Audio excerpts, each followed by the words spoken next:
Je ne sais pas si vous êtes au courant ou pas, mais il perd son 15% de ses actifs crypto à cause de cette erreur. On va en parler tout de suite. Et la deuxième, c'est que le Canada va lancer cette semaine ses ETF. Et enfin, le CEO de Bybit qui nie ces allégations. On va tout en parler tout de suite. Donc, si tu veux en savoir plus, continue, ok?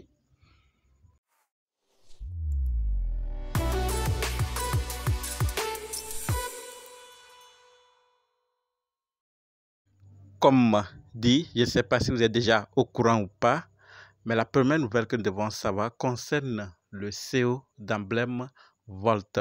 Et ce que nous devons savoir, c'est que le CEO d'Emblem Volt se fait voler son 15% de ses actifs crypto à cause d'un call sur Zoom. Donc, c'est la seule erreur qui a conduit à ce qu'on vole son 15% de ses actifs crypto. Jake Galen a perdu 100 000 $ d'actifs et plusieurs NFT dans ce stratagème particulièrement efficace. L'acteur malveillant en question répond au nom de Exclusive Comet, emploie des tactiques d'ingénierie sociale sophistiquées dans le but d'inciter les victimes à installer des logiciels malveillants et en fin de compte à voler leurs crypto. Galen a déclaré qu'il avait organisé une interview après avoir été contacté par un compte X vérifié avec 26 000 followers qui prétendait être le fondateur et CEO d'une plateforme de minage crypto. Mais pendant l'entretien, Galen a été piégé et a activé l'installation d'un logiciel malveillant appelé GopDate, qui a volé ses identifiants et a permis l'accès à ses wallets crypto. D'accord? Donc, c'est comme ça qu'il a procédé pour vraiment avoir accès aux wallets crypto de la personne, c'est-à-dire Galen. Donc, il fait en sorte que tout puisse être installé et il fait ce qu'il veut. Et tout ça grâce à Zoom. Une option activée par défaut sur Zoom permet donc aux participants de demander un accès à distance pour prendre le contrôle total de votre ordinateur. Donc, si vous utilisez Zoom, désactivez absolument cette option dans les réglages. D'accord? Je ne sais pas pourquoi certains utilisent toujours ou déposent toujours leurs fonds sur leur ordinateur. Si vous êtes encore dans le cas, les ordinateurs ne sont pas trop prudents. Vous pouvez les diriger vers les iPhones, les appareils. C'est mieux que sur ordinateur. Donc, c'est grâce à l'ordinateur qu'on a pu faire tout cela et il a perdu tous ses fonds. Son 15%, ce n'est pas petite affaire. Peu importe le montant qu'il a, son 15%, ce n'est pas petit. Donc, vigilance lorsque vous allez pour stocker vos cryptos ou vos fonds. Évitez les ordinateurs si possible et lors des zooms, évitez aussi d'activer cette fonctionnalité, sinon vous risquez d'être la prochaine victime. D'accord? La deuxième nouvelle concerne le Canada. Et ce que nous devons savoir, c'est que le Canada lancera cette semaine des ETF spot Solana avec possibilité de staking. D'accord? C'est une première mondiale.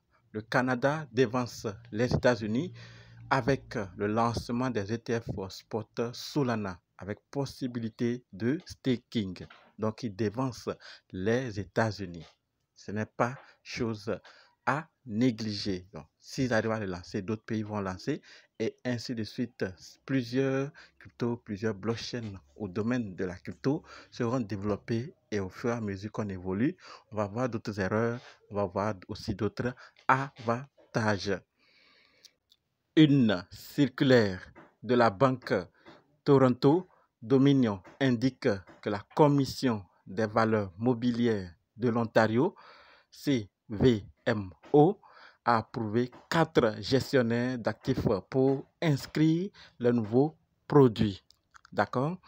Les nouveaux ETF Solana proposeront des activités de staking pour générer des gains, ce qui pourrait offrir des rendements supérieurs à ceux du staking en Ether et réduire les coûts globaux de détention des ETF.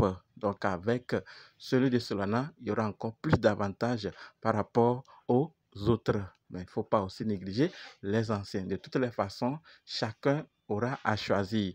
On augmente les possibilités, les chances à toute personne de savoir s'ils ne veulent pas ça, de prendre celui-ci. Ce qui est dans la tendance actuellement. Et comme on l'a déjà dit, le Canada devance les États-Unis. Et certainement, plusieurs s'orienteront et choisir ces gestionnaires permet désormais de mieux les gérer et mieux se situer afin de ne pas voir du désordre ou autre chose dans le secteur. De toutes les façons, le Canada lancera cette semaine les ETF Spot Solana avec possibilité de staking. Qu'est-ce que vous pensez de cela? J'attends un commentaire. Terminons avec cette troisième nouvelle qui concerne le CEO de Bybit. Oui, le CEO de Bybit nie les allégations selon lesquelles l'échangeur facturerait 1,4 million de dollars pour lister un token sur sa plateforme. Pour ceux qui ne savent pas, le 1er avril, l'utilisateur Silva Fang 88 sur Twitter, avant aujourd'hui X, avec plus de 100 000 abonnés, a accusé la plateforme d'exiger des millions de dollars de frais de listing pour les projets. D'accord? Donc, c'est ce qu'il exige et c'est ce qu'il accuse la plateforme.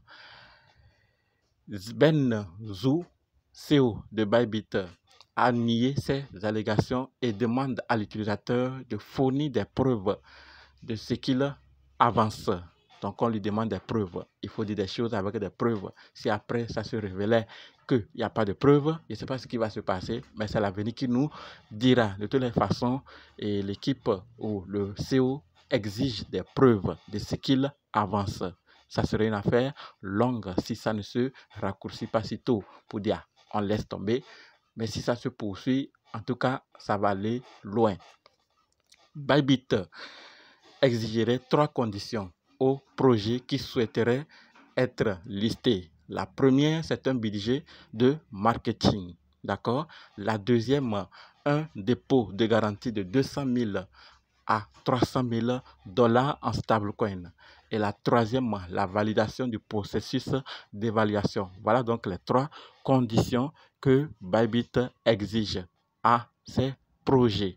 D'accord? Le processus interne de listing comprend ensuite la soumission de plusieurs formulaires, un vote interne, des recherches et une réunion d'examen de listing. Donc à l'interne, c'est ce qui se fait encore pour que le projet soit validé ou autorisé ou pas à être listé sur la plateforme. Vous voyez? Donc l'équipe nie ces allégations et donne ses conditions. Il reste maintenant l'accusateur. Qu'est-ce que lui va dire? Est-ce qu'il a des preuves? Vraiment, tout compte fait, l'avenir nous dira le reste. C'est ce que je voulais partager avec vous dans cette vidéo. Qu'est-ce que vous pensez de ces nouvelles? Je vous attends en commentaire. N'oubliez pas de nous rejoindre sur Telegram, WhatsApp, Facebook.